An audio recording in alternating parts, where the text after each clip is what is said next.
Swarupa Isha Mahesha. There is a festival in the months of August and September in India. It's called Ganesh Chaturthi. It is a god with an elephant face. It was not supposed to be an elephant, it was supposed to be a Ghana. Somewhere one artist made a mistake and it became an elephant. It's called Ganapati, that means the chief of Ghanas.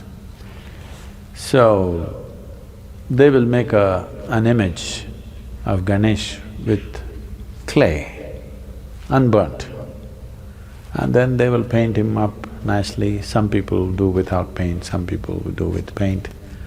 And then they will worship him and huge festival, music festivals happening around him, big events. Some people build huge ones, 108 feet tall, big ones. But after that period is over, usually 1 week, 15 days, in different places, different times, then they will go and drown it in the lake or in the ocean, so that God dissolves. Create a god, create a frenzy around him, make him your entire life. For those 15 days or 1 month, there's nothing else but Ganesh. We eat what he eats, we only like what he likes, everything is about him. But then, one day we'll dissolve him. Once he's dissolved, he's done. It's the only culture which is still conscious that God is our making. So, he is the symbol of intellectual activity, because he wrote great scriptures, and the sage who dictated the scriptures to him, the challenge for him from Ganesh was, he should not pause in the dictation. He must continuously speak and he will continuously write. He said, if you pause, I won't write further. It's a test for the sage, whether what he's speaking is really a fountainhead of his being, or is it something scholarly that he makes up in his head. So Ganesh said, only uninterrupted dictation, if you do, I will write. If you pause somewhere, once I keep my pen down, I will not write again. So sage Vyasa spoke uninterrupted. It went on for months on end. Ganesh wrote without missing a single word, the best stenographer you can have. He is the symbol of human intellect. This is very symbolically right, because this is the nature of your intellect. You can use it to consciously imagine something. Wonderful imagination, a man with an elephant head. Yeah, an elephant head, because that's the biggest head you can find on the planet. That means lots of brain. So, the symbol of human intellect, dissolving him is the symbol that if you use your intellect right, you can dissolve the world. Dissolving the activity of your intellect is no problem. Once you dissolve the world with your imagination, switching off the imagination is not a big problem. You can obliterate the universe with your imagination. In your experience, universe will not exist if you create a powerful imagination. But then, switching off the imagination is a much simpler process. If the imagination is consciously developed, turning it off is easy. Right now, bits and pieces of imagination happening unconsciously, it looks like it's impossible to stop it.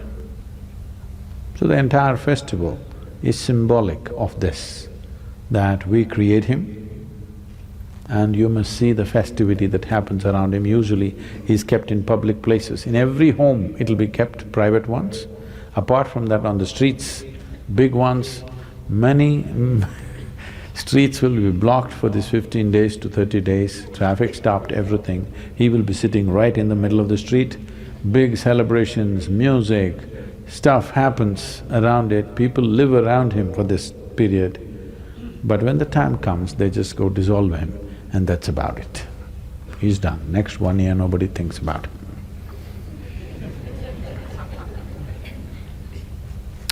If you could do this full-fledged with your imagination and your intellect, oh, this mind or this activity that we call as mind,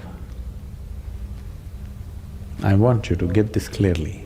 Your mind is not an absolute thing. It is only a certain type of activity. No activity, no mind. Yes or no? Suppose you have no thought at all right now.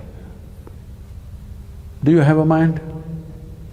Oh, I have a mind, I don't have a mind. Yes, you have, because that's a thought. If there is no thought, there is no such thing as mind, because it's a certain activity. Consciousness is capable of being here without the assistance of activity. Activity does not make consciousness. Consciousness makes activity. I move the hand. The hand does not move me. It's me who moves the hand. Similarly, it's me who moves the mind. It's not the other way round, but it's become the other way round. The nature of your mind has become you, isn't it? All the freaky stuff that your mind does has become your quality, isn't it? Now, to reverse these roles is most important, because if you determine the nature of your mind, something wonderful could happen. If your mind determines the nature of who you are, it is an accident. Is it a terrible accident or not? That situations decide, but it's an accident.